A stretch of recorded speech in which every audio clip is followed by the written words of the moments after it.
번째 D는 decision, 즉 결정이며 두 번째는 desire, 간절한 원함입니다.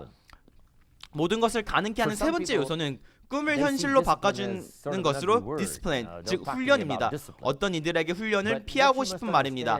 내게 훈련에 대해서도 말도 하지 말라고 하죠. 하지만 여러분이 이해해야 할 점은 훈련은 엄청난 창의력을 발휘하게 하고 훌륭한 경력을 쌓게 하고 건강을 증진시키고 좋은 결혼 생활을 유지할 수 있게 해줍니다. 훈련을 통해 영원히 지속되는 우정을 가꾸고 훈련을 통해 기술을 연마하고 향상시켜 세상을 감동시킬 수 있습니다. 훈련은 훌륭한 음악을 만들어냅니다. 훈련 없이 좋은 음악은 탄생하지 않습니다.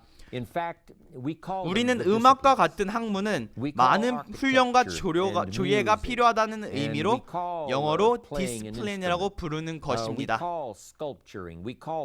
건축, 음악, 악기, 연주, 조각, 미술, 저술, 작곡 등을 모두 훈련이라고 합니다. 이러한 학문에 대해 조예는 훈련을 통해서만 얻을 수 있는 것입니다. 그러나 훈련은 무에서 유를 창조하고 꿈을 현실로 바꾸는 창의적인 과정을 향한 문을 열어줍니다. 그래서 여러분은 훈련에 대해 올바른 인식을 갖고 이를 일상의 일부분으로 기꺼이 받아들여야 합니다. 꿈을 현실로 바꿀 수 있도록 내 삶에 새로운 장을 열도록 하는 어떤 훈련을 내가 시작할 수 있을까? 라고 자문해 보십시오. 저는 언어를 사용하여 프레젠테이션을 하는 훈련을 해야 합니다. 오랜 시간이 걸렸습니다. 그 기간 동안 힘들었고 실수도 했습니다. 제 생각을 제대로 정리하는데 어려움을 겪었습니다. 생각이 떠오르다가 사라져버리곤 했습니다. 새로운 것을 배우려고 할 때마다 힘들어했던 기억이 납니다. 어머니가 피아노를 가르쳐 주셨는데 왼손만 배울 때는 상당히 잘했습니다. 오른손을 배울 때도 문제가 없었습니다. 다음에 어머니는 양손을 함께 쳐보라고 말씀하셨습니다. 저는 그게 어떻게 가능하냐고 생각했습니다. 한 손을 치는 것은 쉬웠지만 양손으로 피아노를 치라고요? 이 손을 보고 저 손을 봤습니다. 마침내 양손을 피아노 건반에 올려놓았습니다. 그리고 한 단계 더 어려운 수양에 도전했고 정복했습니다. 어머니는 이제 악보를 보면서 양손으로 피아노를 쳐봐라고 말씀했습니다. 저는 그 복잡한 일을 한꺼번에 할 수 없다고 생각했죠. 악보를 보고 이 손을 보고 저 손을 보다가 마침내 그 일을 복합적으로 해냈습니다. 어머니는 오늘은 관객들을 보고 악보를 읽고 피아노를 쳐라. 저는 불가능한 일이라고 생각했습니다. 동시에 그렇게 많은 일을 할 수 없다고 생각을 했습니다.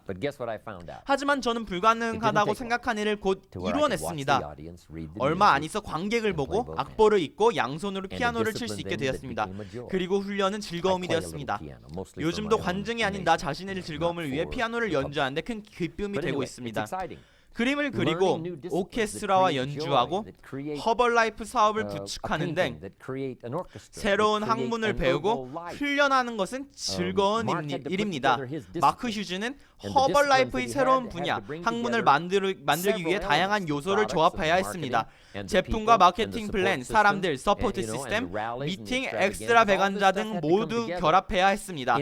그는 다른 사람들의 다양한 조예와 자신의 수양에서 얻은 아이디어를 모두 결합해 허벌라이프를 만들어냈습니다. 따라서 훈련 없이는 기업이 탄생할 수 없습니다. 훈련 없이 위대한 구조물은 없습니다. 훈련 없이 음악은 없습니다. 훈련 없이 건강은 없습니다. 훈련 없이 기회는 없습니다. 그리고 미래 역시 없습니다. 따라서 자신이 꿈꾸는 것을 믿고 현실로 만들기 위해서 훈련은 반드시 필요합니다. 빅D 목록에 있는 다른 요소들을 말씀드리겠습니다.